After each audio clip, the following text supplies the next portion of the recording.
शासकीय सेवा में रहा हूँ। अधीक्षण यंत्री के पद से जुलाई 2022 में सेवानिवृत्त हुआ हूँ। मैंने इंदौर के GSITS से ही 1981 में अपना सिविल इंजीनियरिंग में डिग्री लिया था। योग के पहले आपकी दिनचर्या कैसी थी?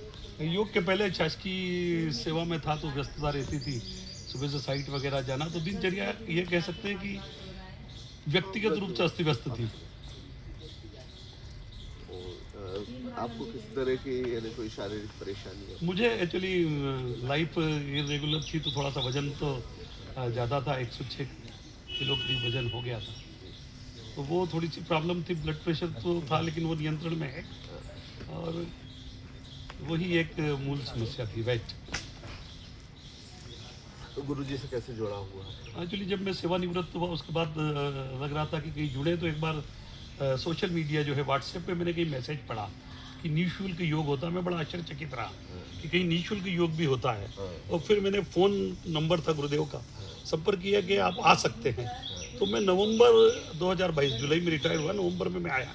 उसके बाद फरवरी 23 से मैं बिल्कुल नियमित हूँ यहाँ पर।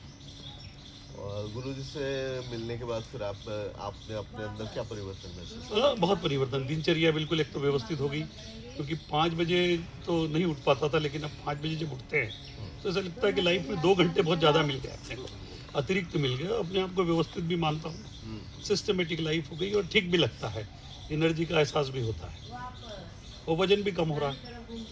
करीब 10 किलो वजन मैंने गुरुदेव के सानिध्य में कम कर लिया है। और जैसे कहते हैं कि योग से मानसिकता में और एक सोच में बदलाव आता है।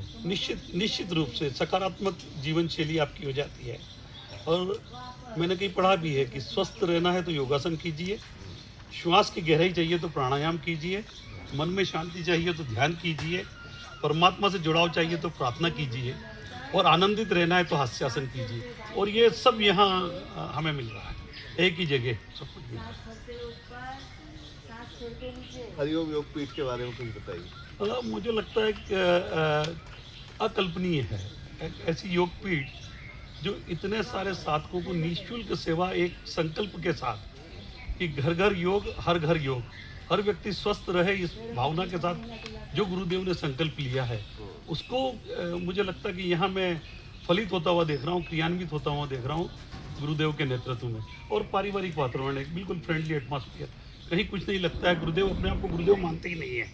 एक एक टिप इतनी बढ़िया देते हैं कि हर व्यक्ति जैसा ट्रेंड हो जाए और योग करा सके जगह जगह। क्या व्यक्तिगत मार्गदर्शन मिलता है? बिल्कुल बिल्कुल। गुरुदेव जब यहाँ योग हो जाता है उसके बाद गुरुदेव यहाँ बैठते हैं कि अगर किसी को कोई समस्या है तो मैं 15 मिनट यहाँ बैठा हुआ हूँ, आप आके अपनी व्यक्तिगत समस्या जो सार्वजनिक नहीं बता सकते वो मेरे से व्यक्तिगत चर्चा कर सकते हैं, मैं उसका समाधान करूँगा, और होता है समाधान। क्या आपको कभी ऐसा लगा कि योग ने आपका जीवन की दिशा बदल दी? बिल्कुल बिल्कुल।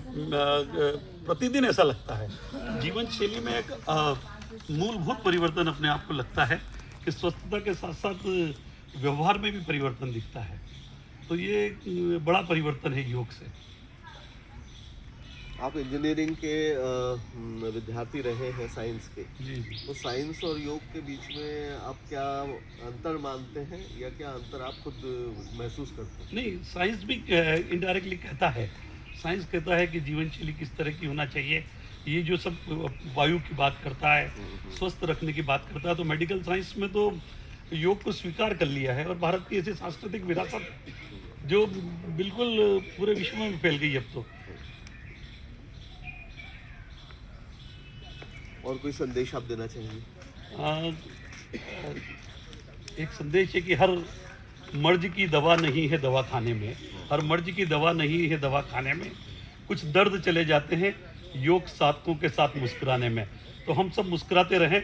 और गुरुदेव के लिए एक बात जरूर कहूँगा कि गुरुदेव को बहुत अल्टरनेट मिले होंगे, विकल्प बहुत मिले होंगे, लेकिन गुरुदेव ने इस मार्ग को चुना, तो विकल्प बहुत मिलेंगे मार्ग भटकाने के लिए, संकल्प एक ही काफ़ी है लक्ष्य को पाने के लिए। और गुरुदेव ने जो लक्ष्य निर्धारित किया है वो उसको पाता हुआ देख रहे हैं। गुरुदेव स्वयं इसको लेके बहुत प्रसन्नचित्त दिखाई देते हैं, और उनके चेहरे की जो ललक है वो बता देती है कि वो कितना योग के प्रति समर्पित हैं।